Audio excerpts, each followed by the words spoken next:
So today we're going to talk about the first generation, mid-boomer to mid-Gen X, born between 1955 and 1974. This generation hid their identity from family until they were around 26 years old, research says, until they couldn't stand the internal conflict any longer.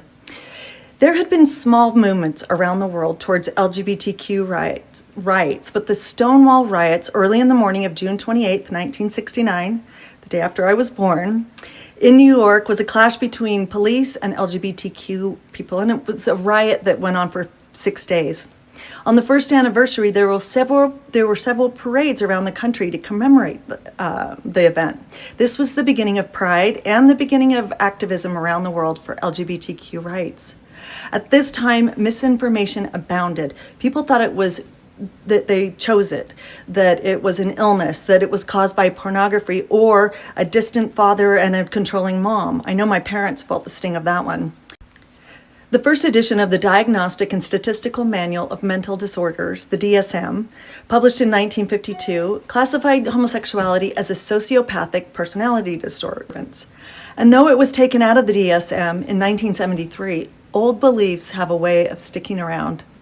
This first generation positioned the LGBTQ person outside of the church and as a threat to the family, rather than a member of both.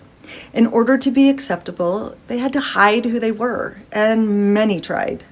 If you could choose it, you could unchoose it, was the thought. Because some thought it was a sickness, there were many ideas about how you could be cured or fixed. Prayer, fasting, a faithful full-time mission, stricter obedience, marrying someone of the opposite sex were all cures to this supposed sickness. One of the most painful remnants of this generation was shame, the shame we piled on people. Many, out or not out, held so much shame for who they were and shame for not being able to fix themselves. And they were blamed when they couldn't do it.